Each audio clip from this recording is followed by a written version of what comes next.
Welcome back to the channel. Today we're going to be taking a look at UFC Abu Dhabi, Robert Whittaker versus Rainer D. Ridder.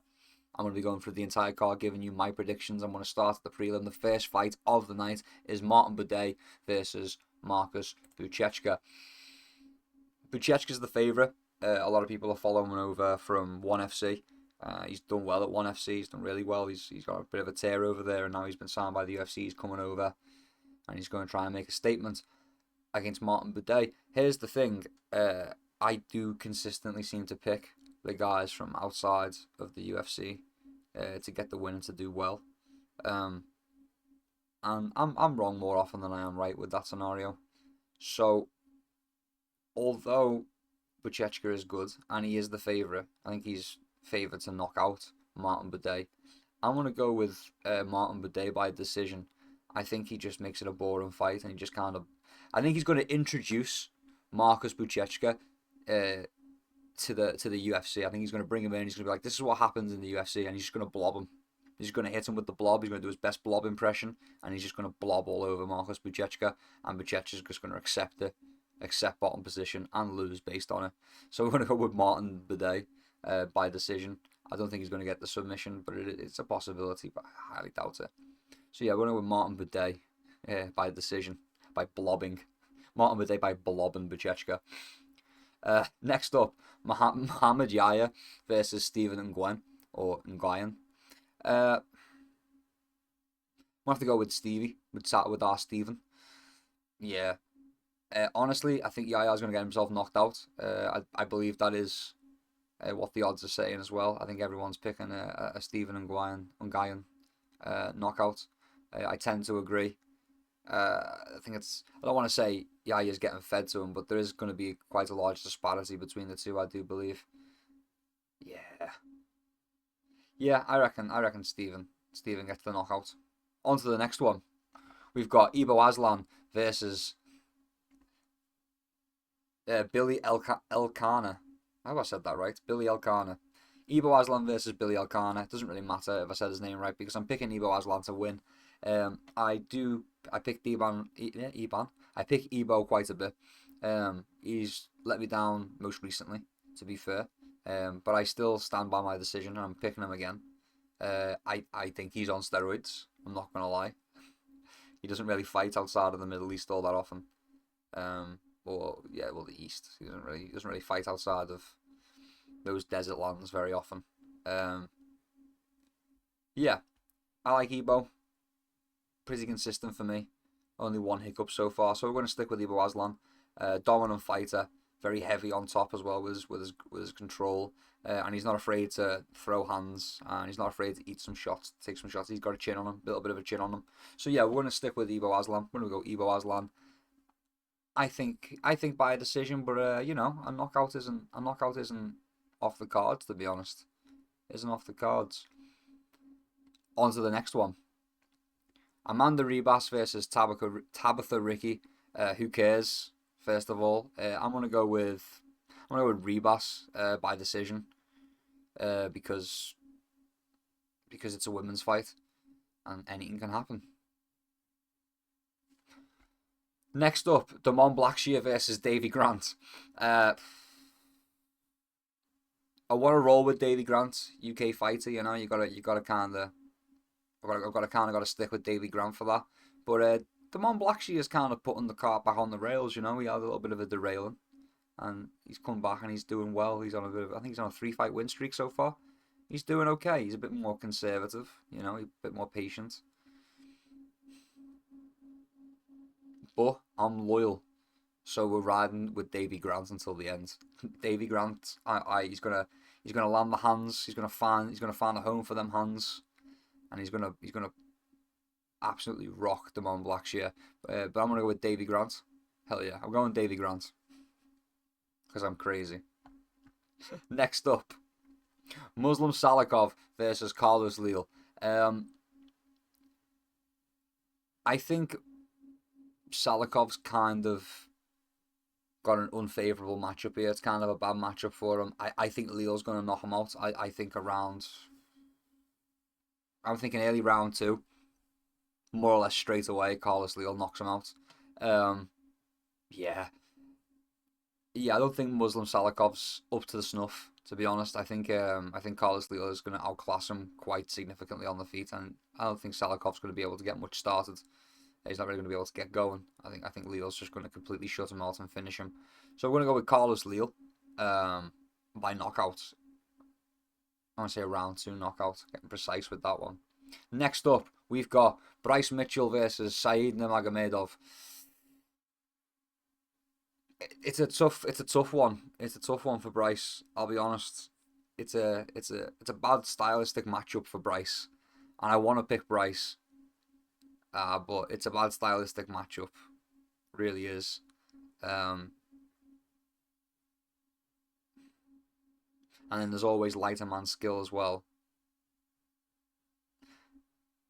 I'm gonna go with Bryce Mitchell. I have faith. I'm gonna go with Bryce Mitchell. Uh, I'm gonna say a Bryce Mitchell submission. I feel like he's gonna try and come back and make a statement. He had a confrontation in the changing room while he's been over there training. So I think he's gonna be good and wound up and good, good and he's gonna be righteous. He's gonna have righteous anger. You know. Uh, yeah, I kind of guessed that he'd be the underdog. Yeah, I'm near evens. I'm gonna go with Bryce Mitchell as the underdog. I think he's just going to be tricky on the ground. I think when it comes to going to the ground, he's probably. I think he's going to be surprisingly strong. I think Saeed's going to be surprised by his strength, but it's not going to put him off. And then I think Saeed may let himself get tired out because of that and make a mistake, and then Bryce capitalizes on that. So I'm going to go with Bryce Mitchell by submission, uh, even though he's the underdog. So yeah, I'm going Bryce Mitchell by submission, by hand of God, Bryce Mitchell. Next up, Nikita Krylov versus hand of God, I'm dying. I've invoked God now. I'm dying. I'm sorry. Next up, Nikita Krylov versus Bogdan Guskov. I'm going to be going with Guskov. I'm liking a Guskov knockout. I think Krylov's just. He's good. Krylov's good, don't get me wrong. But, like, I think we've seen the limits of Krylov. I don't think there's any more to kind of. He's not going to get better from here on. I think he's reached his plateau. And I don't think it's going to be enough to beat Guskov, at the very least. You know, Guskov's kind of like. So, here's Guskov's backstory if you don't know it. Basically, they had this pig fetus, and the same program that was working on the Anthony Smith experiment. Obviously, they came up with another the part 2. So it's like in iRobot, where there's like all the generations. This is generation 2 of Pigman Beast. Um, so yeah, so Bogdan Guskov is like Anthony Smith on paper. You know what I'm saying? Like on paper, Anthony Smith is amazing. Bogdan Guskov is actually, yeah, is actually that guy. Anyway, we're going with Bogdan Guskov by knockout. On to the next one. Asu Umabayev versus Jose Ochoa.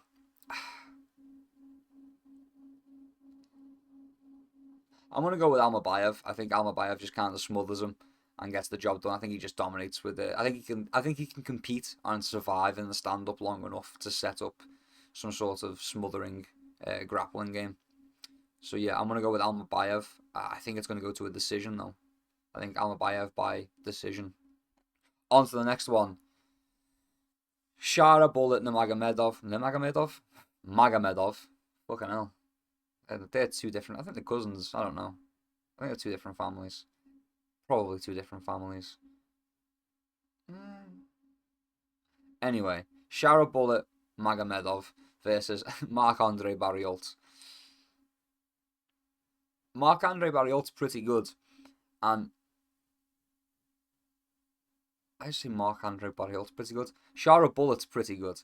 Marc-André Barriault's being fed to Shara Bullet. Look, it's in Abu Dhabi. They've given Shara a fight that he can win by knockout. He didn't win his previous fight against Michael Venom Page. It was kind of a disappointment for the Middle Eastern fans, for the Russian fans, for the Daggy fanboys. It was a disappointment for them. He's their striker.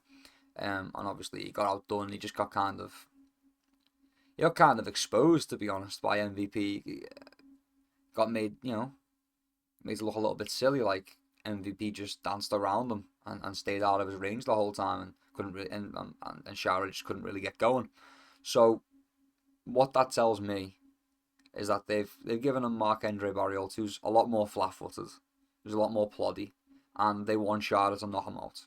So I'm gonna go with Shara Bullet by knockout because that's how they've set it up. That's the script, homie. And you gotta learn the script for an Abu Dhabi fight night. You gotta learn the script for that. You gotta memorize how it goes. It's always the same each time. You just gotta remember it.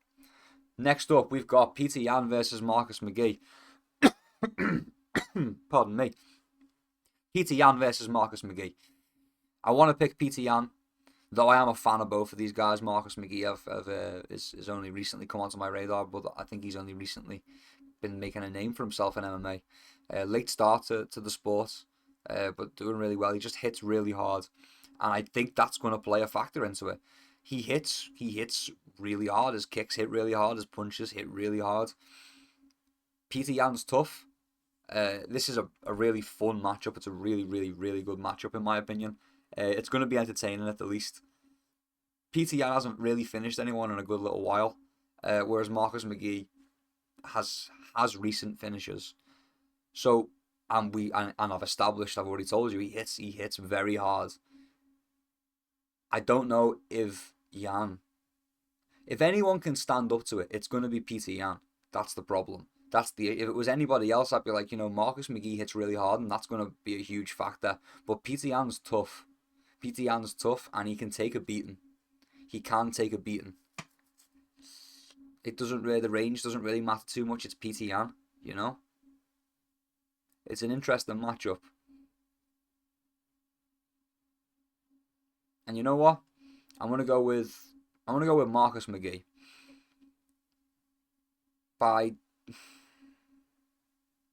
I'm going to go Marcus McGee by decision. Oh, I'm torn. It's not a confident pick. My thought process with picking Marcus McGee is that Peter Yan's kind of choked now. He's been robbed and he's choked a few times. Obviously the robberies aren't his fault, but he can make those fights more clear. And he hasn't had a decent finish in a while. Marcus McGee, while not as young, while being older, is the fresher of the two fighters, I suppose. And he hits a lot harder, in my opinion. So I'm going to go with Marcus McGee. And I'm actually going to go for Marcus McGee by like a TKO. Which is crazy. I can't believe I'm saying it. But I think, Marcus McGee by TKO. I think body shots are going to play a huge factor. I think Marcus McGee, if he can land some kicks to the body, if he can get under the elbow of Yan, I think those body kicks will be money, and they'll really slow down Yan and let him get to work. So I want to go with Marcus McGee by late TKO. On to the next one, and the final one, the main event, the big one: Robert Whittaker versus Reiner de Ridder. So de Ridder's one of the guys that's come over from another promotion and has done pretty well. I know at the start of this video I was like, I can't keep picking these guys who come over because they don't do really well. This is the point now where I think Reiner de Ridder, that's like he's reached his peak, Like, he's not a heavyweight. So, as I said, as you get bigger, the skill diminishes. He's a middleweight, still pretty big. I think this is his cap. So I think Whittaker's just better everywhere. And I think Whittaker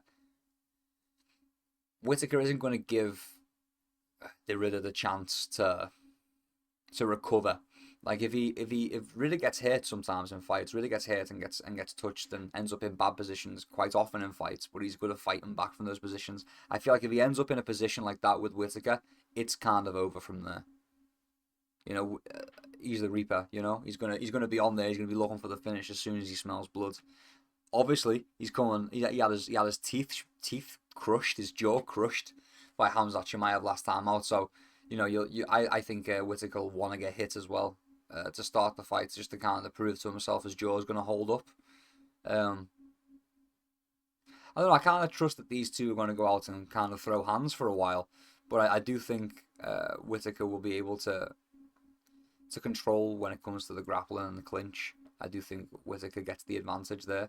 I think it's going to be pretty even in the mid-range and the stand-up where they're just trading shots. I think it's going to be fairly even. I think maybe even Ryan the Riddler hits harder, possibly, than Whittaker. It's a tough one, but I'm going to be going with Robert Whittaker. I think, I think,